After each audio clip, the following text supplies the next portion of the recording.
নমস্কার, তৃষ্ণাস রেসিপিতে সবাইকে স্বাগত। আজকের রেসিপি ফ্যাসা মাছের ঝাল। রেসিপিটা কিন্তু শেষ পর্যন্ত দেখার জন্য অনুরোধ রইল।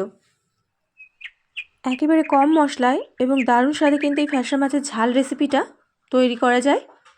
আসুন রেসিপিটা দেখে নেওয়া যাক। রেসিপির জন্য এখানে দুটো বড় সাইজের ফ্যাসা মাছ আমি খুব ভালো করে কেটে ধুয়ে পরিষ্কার করে নুন আর হলুদ গুঁড়ো মাখিয়ে রেখে দিয়েছি। আপনারা আপনাদের পরিমাণ মতো নুন আর হলুদ গুঁড়ো মাখিয়ে নেবেন। এখন একটা প্যান বসিয়ে তাতে পরিমাণ মতো সর্ষের তেল দিয়ে দিচ্ছি। রান্নাটা কিন্তু সর্ষের তেলে করলে খুবই ভালো হয়। একে একে মাছ তেলের মধ্যে দিয়ে দেব। তেল খুব ভালো করে গরম করে নিতে হবে, তারপরে কিন্তু তেলের মধ্যে মাছটা দিতে হবে। এখন মাছটাকে এপিট ওপিট উল্টে খুব ভালো করে লাল করে ভেজে নিতে হবে।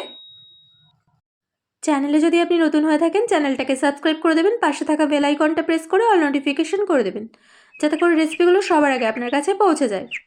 মাছ কিন্তু এভাবে করেই দুপিট ভেজে তুলে নিতে হবে। আমার এখানে সবগুলো মাছ ভাজা হয়ে গেছে, আমি তুলে নিয়েছি। এখন আবারও পরিমাণ মতো সর্ষের তেল দিয়ে দিয়েছি। তেল গরম হয়ে গেছে।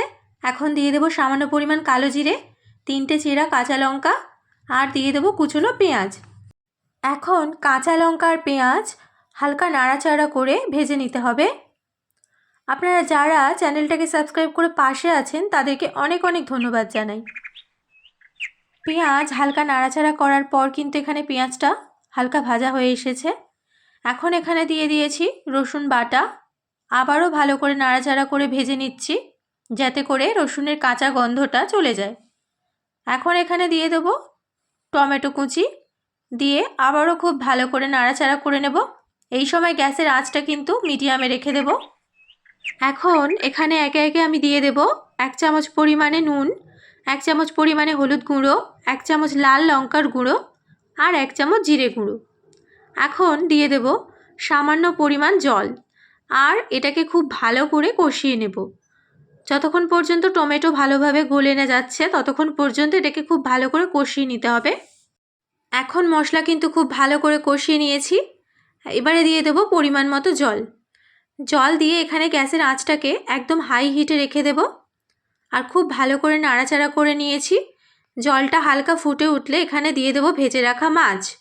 মাছগুলো দিয়ে আবারও খুব ভালো করে একটু নাড়াচাড়া করে দিতে হবে, আর ঢেকে দেব 5 মিনিটের জন্য। ফিরে আসলাম 5 মিনিট পর। ঢাকনা খুলে দেব, আর দেখুন রান্নাটা কিন্তু একেবারে এখানে তৈরি হয়ে গেছে। আপনারা চাইলে এটা কিন্তু খুব সহজেই বাড়িতে তৈরি করতে পারবেন। খুবই কম মশলা আর খুবই কম সময় কিন্তু রেসিপিটা একেবারে তৈরি হয়ে যায়। যারা মাছ খেতে ভালোবাসেন তারা একবার হলেও এটা বাড়িতে ট্রাই করে দেখতে পারেন। রেসিপিটা কেমন লাগলো কমেন্ট করে অবশ্যই জানাবেন। ভালো লাগলে একটা লাইক করে দেবেন। শেষ পর্যন্ত রেসিপিটা দেখার জন্য অসংখ্য ধন্যবাদ। ভালো থাকবেন, সুস্থ থাকবেন।